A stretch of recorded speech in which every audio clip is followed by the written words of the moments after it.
ሰላም ጤና ይስጥልን እንደምን አላችሁ? የዛሬ ሰበር ዜናዎችን ይዤላችሁ መጥቻለሁ። አዲስ ግሎባል ኒውስ ነን።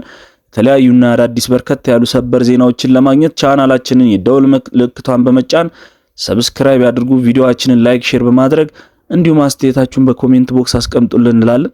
ወደ ሰበር መረጃው ስናለፍ ዛሬ ሌሊቱን በተሰማው መረጃ እስራኤል በኢራን ላይ ጦርነት ለመክፈት ሙሉ ዝግጅት ማድረጓን መጨረሻን አስታውቃለች። ከአሜሪካ ተኩስ የሚል ትዕዛዝ እየጠበቀች እንደሆነም ገልጻለች።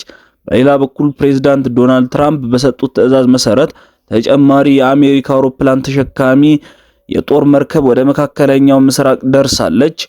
እንዲሁም ዛሬ ሌሊት በኢራን ዋና መዲና ቴህራን የአየር መቃወሚያዎችን መተኮሳቸው ተከትሎ ከፍተኛ ድንጋጤ ነግሶ ነበር። ጦርነት ተቀሰቀሰ የሚል ስጋት ቢኖርም ኢራን የአየር መቃወሚያዎችን እየሞከረችና ለሚሰነዘርባት ጦርነት ራሷን እያዘጋጀች እንደሆነ ተገልጿል። ኢራን አሜሪካን ባስደነገጠ ሁኔታ በመቶ የሚቆጠሩ የባህር ስር ፈንጂዎችን በሆርሙዝ ባህረ ሰላጤ ማጥመዷ ተሰምቷል። የአሜሪካ ባለስልጣናት ይህንን ለአክሲዮስ የዜና ወኪል አረጋግጠዋል። እነዚህ ፈንጂዎች መርከቦቹ ሙሉ በሙሉ ማውደም የሚችሉ ግዙፍ ፈንጂዎች ናቸው። የአሜሪካው አክሲዮስ በዘገባው እንዳመለከተው በሆርሙዝ ወሽመጥ ላይ ያለው ወታደራዊ ፍጥጫ ከፍተኛ ደረጃ ላይ ደርሷል።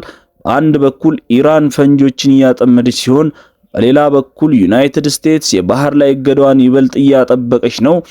ኢራን የባህር ስር ፈንጂዎቹን ያጠመደችው አሜሪካ በባህር ኃይሉ አማካኝነት በኢራን ላይ የጣለችውን የንግድ እገዳ ለመበቀልና የነዳጅ መርከቦች እንዳያልፉ ለማድረግ እንደሆነ ተነግሯል። አሜሪካ ደግሞ እነዚህን ፈንጆች የሚያጸዱ ልዩ ቡድኖችን ወደ ቀጠና እያሰማራች መሆኑን ገልጻለች። እስራኤል በበኩሏ ኢራን ላይ የምንሰነዝረው ጥቃት ገዳይና ማንም ያልጠበቀው ይሆናል የሚል ዛቻ እንዲሁም ማስጠንቀቂያ አስቀምጣለች። የእስራኤል መከላከያ ሚኒስቴር እንዳሉት ኢራን ወደ ድንጋይ ዘመን እንድትመለስ የሚያደርግ የጥቃት እቅድ አዘጋጅተናል እንዳሉት ከዚህ በፊትም በዶናልድ ጄ ትራምፕ ይህ ዛቻ ተቀምጦ ነበር። አሁን ድጋሚ በእስራኤልም ተደርጓል። ፕሬዝዳንት ዶናልድ ጄ ትራምፕ በሰጡት አዲስ መግለጫ ኢራን የኒውክሌር ጦር መሳሪያ እንዳይኖራት ለማድረግ ማንኛውንም እርምጃ እንወስዳለን ብለዋል። ትራምፕ አክለውም ኢራን ስምምነት ላይ እስካልደረሰች ድረስ ማዕቀቡ ይቀጥላል፣ ወታደራዊ እርምጃውም ቢሆን ከአማራጮቻችን አንዱ ነው ሲሉ ተናግረዋል። በአሁኑ ሰዓት በመካከለኛው ምስራቅ የአሜሪካ የጦር መርከቦች ይገኛሉ። የዩኤስ ጆርጅ ኤች.ደብሊው ቡሽ የተሰኘው ግዙፍ መርከብም ቀጠናውን ተቀላቅላለች። ይህ መርከብ በመቶ የሚቆጠሩ የጦር አውሮፕላኖችን መሸከም የሚችል ሲሆን ለኢራን ትልቅ ስጋት ይሆናል ተብሎ ይገመታል። የኢራን ባለስልጣናት ግን ማንኛውንም ጥቃት ለመመከት ዝግጁ ነን እያሉ ነው። አሜሪካ ወይም እስራኤል ጥቃት ከሰነዘሩ መላው መካከለኛ ምስራቅ በእሳት ይቃጠላል ሲሉ የኢራን አብዮታዊ ዘብ አዛዦች ዝተዋል። የዓለም አቀፍ የነዳጅ ዋጋ በዚህ ውጥረት ምክንያት መጨመሩንም ቀጥሏል። የአሜሪካው ፕሬዝዳንት ዶናልድ ጄ ትራምፕ ነዳጅ ቢወደድም የሀገር ደህንነት ይቀድማል ብለዋል። በሌላ በኩል የተባበሩት መንግስታት ድርጅት ይህ ጦርነት ከተቀሰቀሰ በሚሊዮን የሚቆጠሩ ሰዎች ለረሃብና ለስደት ሊዳረጉ እንደሚችሉም ስጋታቸውን ገልጸዋል። የሩሲያና የቻይና መንግስታት ሁኔታው በሰላም እንዲፈታ ጥሪ እያቀረቡ ቢሆንም አሜሪካና እስራኤል ግን ከኢራን ጋር ድርድር የሚያደርጉትን ኢራን የኒውክሌር ፕሮግራሟን ሙሉ በሙሉ ስታቆም ብቻ እንደሆነ አቋም ይዘዋል።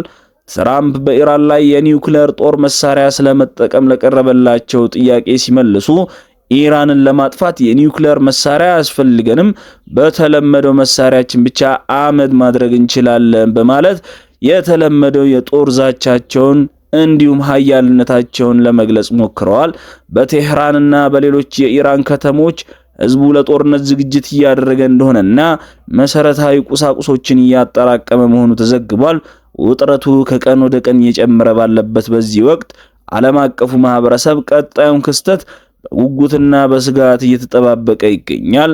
ክቡራትና ክቡራን ተመልካቾቻችን ለሰዓቱ የደረሱን መረጃዎች እነዚህ ነበሩ። በቀጣይ አዳዲስ መረጃዎች እስከምንገናኝ ሰላም ለሀገራችን ላለው ቸር እንቆይ።